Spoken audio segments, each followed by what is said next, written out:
अमरीका ते ईरान की जंगबंदी तो मुतलिक हतमी मुतसविदे उत्ते गलबात दोनों मुल्कों ने हतमी तहरीर उत्ते अपनी राय का तबादला किया है। अक़वाम मुत्तहिदा विच ईरानी सफीर अमीर सईद इरवानी ने आख्या हतमी मुसविदे उत्ते अजे इतफाक नहीं होया, कोशिशां जारी ने। हतमी तहरीर उत्ते आराह दा तबादला पाकिस्तान राही किया गया है। जंगबंदी दे मुसविदे विच लबनान सने सारे इलाकों नूं शामिल किया जाएगा।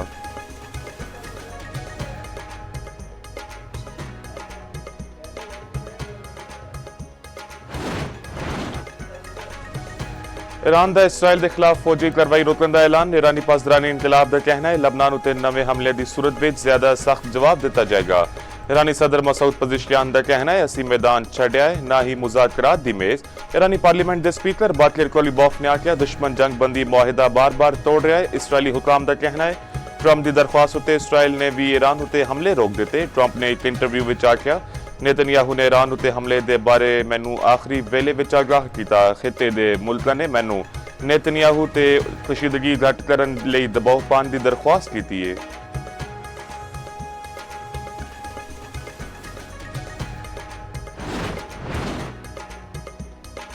अमरीकी अदालत ने ट्रंप इंतजामिया की HVB वीजा पॉलिसी रद्द कर दी। सदर ट्रंप ने HVB वीजा की दरख्वास्त उत्ते $1 लाख फीस जमा कराने की शर्त आयद की सी। वफाकी डिस्ट्रिक्ट जज लियो सोरिकियन ने ट्रंप की वीजा पॉलिसी गैर कानूनी करार दे दी। कैलिफोर्निया सने अमरीका दियां 20 रियासतां ने सितंबर विच ऐलान कर दी ट्रंप पॉलिसी चैलेंज की सी। होमलैंड सिक्योरिटी ने ट्रंप पॉलिसी के खिलाफ अदालती फैसले नूं एक्टिविज्म करार दे दिता।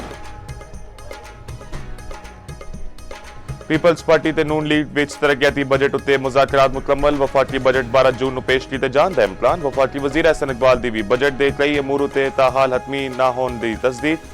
आख्या बजट उत्ते चीज़ां नूं अजे हतमी शक्ल देना बाकी है।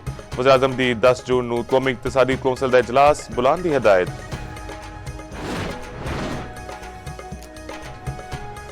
बजट मंजूरी का मिशन वज़ीर आज़म शहबाज शरीफ तहफ़्फ़ुज़ात दूर करने लई PP दे कोल अपड़ गए। वज़ीर आज़म शहबाज शरीफ दीवाने सदर विच सदर मुमलिक आसिफ अली ज़रदारी नाल मुलाकात। अहलामी दे मुताबिक मुलाकात विच मईशत बजट GB इलेक्शन ते आज़ाद कश्मीर की सूरत हाल उत्ते गलबात। सदर मुमलिकत दी वफाकी बजट विच अवामी फलाह सूबियां दे हकूक ते मुआशी इस्तेहकाम नूं तरजीह देने उत्ते जोर।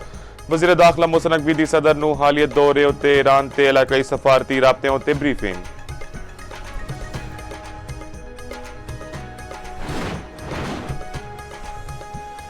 पीपल्स पार्टी ने गिलगित बल्तिस्तान का मैदान मार लिया। पीपल्स पार्टी 10 नशिस्तां जित के सब तो अगे। मुस्लिम लीग नून दियां 5 सीटां उत्ते जित। 5 आजाद उम्मीदवार ने भी इलेक्शन जित लेता। MWM दे हथ विच भी 1 सीट आई।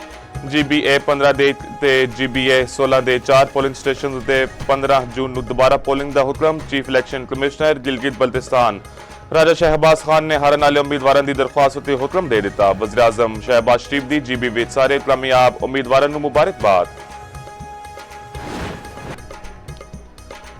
पंजाब का बजट 16 जून नूं पेश किया जाएगा। वज़ीर खजाना पंजाब मुश्तबा शुजाउर रहमान का कहना है वफाकी बजट की वजह नाल पंजाब के बजट विच ताखीर हुई। वज़ीर आला दी हदायत उत्ते बजट विच अवाम नूं रिलीफ देने की कोशिश करांगे। ईरान अमरीका जंग की वजह नाल कफायत शारी मोह कीते ने।